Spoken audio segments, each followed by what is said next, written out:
ఉత్తరాలు రాసినావు. BRS party తట్టి లేపినాకనే ఢిల్లీకి పోయి దరఖాస్తు పెట్టినావు నువ్వు. పోనీ ఆ రాజకీయాలు మాకు అవసరం లేదు, మాకు రాష్ట్రం ముఖ్యం. రాష్ట్ర ప్రయోజనాలు కాపాడడం కోసం బీఆర్ఎస్ పార్టీ అఖిలపక్షాన్ని డిమాండ్ చేస్తే మా ఎంపీ గారు మేము సంపూర్ణమైన మద్దతు ఇస్తామని మా రవిచంద్ర గారు చెప్తే ఆ మద్దతు తీసుకొని ఏకవాక్య తీర్మానం చేసి ఢిల్లీకి పంపి నువ్వు దాని మీద రాష్ట్ర ప్రయోజనాలు కాపాడతావా, దాన్ని రాజకీయ వేదికగా మారుస్తావా? పోనీ అనలనే ఏమన్నా నిజం ఉందా? కేసీఆర్ను బదనాం చేయాలి, చంద్రబాబు మెప్పు పొందాలి అని నిన్నటి రేవంత్ రెడ్డి గారు మీటింగ్ పెట్టినట్లుగా కనబడతా ఉంది. ఇన్ఫ్యాక్ట్ నువ్వు నిన్న చేసిన ప్రయత్నం బనకచెర్లను ఆపాలని కాదు, బనకచెర్లకు గ్రీన్ సిగ్నల్ ఇచ్చినట్టు రేవంత్ రెడ్డి మాట్లాడిండు నిన్న. నేను చెప్తా, ఆధారాలతో సహా చెప్తా. ఆ వీడియో ఉందా బాబు? రేవంత్ రెడ్డి గారు బనకచెర్లకు గ్రీన్ సిగ్నల్ ఇచ్చిండు. ప్లీజ్ అండర్స్టాండ్, అంటే చాలా ఇంపార్టెంట్ ఇష్యూ. నిన్న రేవంత్ రెడ్డి గారు మాట్లాడుతూ ఏమంటాడు, గోదావరిలో ఒక 1000 టీఎంసీలు ఇచ్చేయింది, కృష్ణాలో ఒక 500 టీఎంసీలు మాకు ఇచ్చి నువ్వు ఎంతనా తీసుకుపో, ఎన్నైనా కట్టుకో, ఏమన్నా చేసుకో అంటాడు. నీ అయ్యసోమ్మా నువ్వెవడు చెప్పడానికి? నువ్వేమైనా రాచరిక పాలన ఉన్నావా? నువ్వేమైనా రాజువా? This is democracy, this is the state of Telangana, there is a constitution. Who are you tell like that?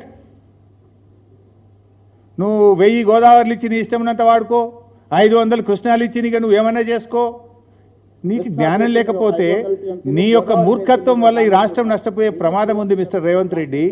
తెలియకపోతే తెలుసుకొని మాట్లాడు. నువ్వు నిన్న మాట్లాడింది 1000 టీఎంసీలు గోదావరిలు ఇచ్చి నీ ఇష్టమున్నంత తీసుకో అంటావు. నిన్న నీ ఇంజనీరే ఆయన ఎవరో ఒక ప్రజెంటేషన్ ఇచ్చిండు, ఐ థింక్ డిడి గోదావరి, ఆయన సుబ్రహ్మణ్య ప్రసాద్, నేను చూస్తూ ఉంటే వీడియోలో. ఆ సుబ్రహ్మణ్య ప్రసాద్ నిన్న ప్రజెంటేషన్లోనే స్పష్టంగా చెప్పిండు. ఏం చెప్పిండు? సార్, తెలంగాణ రాష్ట్రము 968 టీఎంసీలకు ప్రాజెక్టులు రూపకల్పన చేసింది. 968 టీఎంసీలకు ప్రాజెక్టులను డిజైన్ చేసి గ్రౌండ్ చేసింది. అందులో 946 టీఎంసీలకు కేంద్ర జలవనరుల సంఘం హైడ్రాలజీ క్లియరెన్స్ ఇచ్చింది. అంత స్పష్టంగా చెప్పిండ్రు. నువ్వు 1000 ఇచ్చిగా మొత్తం తీసుకుపోవటం ఏందాను? నువ్వు చంద్రబాబు ఇంకా నీకు చంద్రబాబుని అడుక్కునే బుద్ధి పోతున్నట్లేదు. చంద్రబాబు దయాదాక్షిణ్యాల మీద బతుకు నీకు ఇంకా సోయి నుంచి నెలకెళ్ళి బయటకు వచ్చినట్టు లేవు. నువ్వు చంద్రబాబు ఇచ్చేదేంది 1000 టీఎంసీలు? It is our right. Telangana రాష్ట్రానికి ఆల్రెడీ ఉమ్మడి ఆంధ్రప్రదేశ్లోనే 968 టీఎంసీలు కేటాయిస్తూ జీవోలు ఇచ్చారు. కేసీఆర్ గారి ప్రభుత్వం వచ్చిన తర్వాత ఆ 968లో 946 టీఎంసీలకు ఢిల్లీ నుంచి, సిడబ్ల్యూసి నుంచి హైడ్రాలజీ అనుమతులు మేము సాధించినాం. Already you have a right. Chandrababu ఎవడిచ్చేది? 946 టీఎంసీలకు మనకు అనుమతులే వచ్చినాయి కేంద్రం నుంచి. నువ్వు మళ్ళీ ఏదో 1000 ఇచ్చి మొత్తం వాడుకో అంటావేందాను? అంటే దీన్ని బట్టి ఏమర్థమవుతుంది? బనకచెర్ల కట్టుకో అన్నట్టే కదా. బనకచెర్ల కట్టుకో నువ్వు గ్రీన్ సిగ్నల్ ఇస్తున్నావా? 946 మనకు ఉండే ఇంకో 20 టీఎంసీలది వార్దా, తమ్మిడిహట్టి వార్దా ప్రాజెక్ట్ సంబంధించి ఢిల్లీలో ప్రాజెక్టు పరిశీలనలో ఉంది. దానికి కూడా సూత్రప్రాయంగా కేంద్రం అంగీకరించింది. ఈ 946 కాక ఆ 20కి కూడా మన కాళేశ్వరంకి అనుమతి ఇచ్చేటప్పుడే ఆ 20 టీఎంసీకి కూడా సూత్రప్రాయంగా అంగీకరించిండ్రు. 946 + 20 966 రానే వచ్చే. నువ్వు 1000 ఇచ్చి మొత్తం తీసుకుపోంటావు అంటే బనకచెర్లు కట్టుకోమన్నట్టే కదా. నువ్వు నిన్న మీటింగ్ పెట్టింది ఆపనీకా, కట్టుకోమని చెప్పనీకా? ఏమైనా సోయి ఉండి మాట్లాడుతున్నావా, అకల్ నుండి మాట్లాడుతున్నావా, అకల్ కోల్పోయి మాట్లాడుతున్నావా? నువ్వు ఈరోజు మీ పవర్ పాయింట్ ప్రజెంటేషన్లో మీ ఇంజనీరే చెప్పిండు. ఆ సుబ్రహ్మణ్య ప్రసాద్ చెప్పినాకనే సోయి రావాలి కదా. నీకు ఎవడో స్క్రిప్ట్ రాసిచ్చినట్టున్నాడు, తిట్టనీకి వచ్చినావు, ఆ పొలిటికల్ మీటింగ్ కోసం వచ్చినావు. కానీ ఆ ఇంజనీర్ చెప్తుంటే వినన్నా, నీ స్క్రిప్ట్ సరిగా లేదు, ఆల్రెడీ 946 మనకు కేటాయించబడ్డాయి, మరి 1000 ఇచ్చి మొత్తం తీసుకో అని అనకూడదు అనే సోయి ఉండాలన్నా వద్దా నీకు? Don't have the basic knowledge లేదు నీకు. ఆ పక్కన ఉత్తమ్ కుమార్ రెడ్డినే చెప్పాలి కదా తప్పని. ఆయన చెప్పడు, ఈయనకు తెలియదా? అంటే ఇప్పుడు చంద్రబాబు సర్టిఫికెట్ కోసం ఈయన ఆరాటపడుతున్నాడు. అయినా నీళ్ళు చంద్రబాబు ఎవరండి ఇవ్వడానికి? చట్టబద్ధ సంస్థలు లేవా? నీకు గోదావరి నది పరివాహక ప్రాంతం లేదా? నీ రైట్ లేదా? అడుక్కోవాల్సిన బతికేంది నువ్వు? ఇంకెంతకాలం చంద్రబాబు మీద ఆధారపడి బతుకుతావు?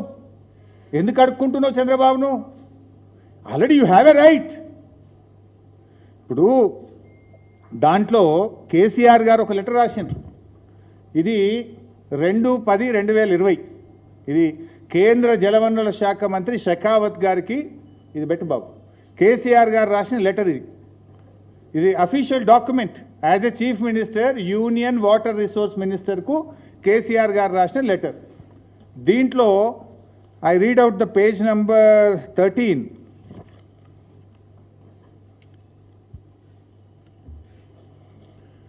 In this context, it is worth noting that as per 53 years of Central Water Commission gauge records, at the last gauging station on Godavari River, at least 3,000 TMC of water flows into the Bay of Bengal.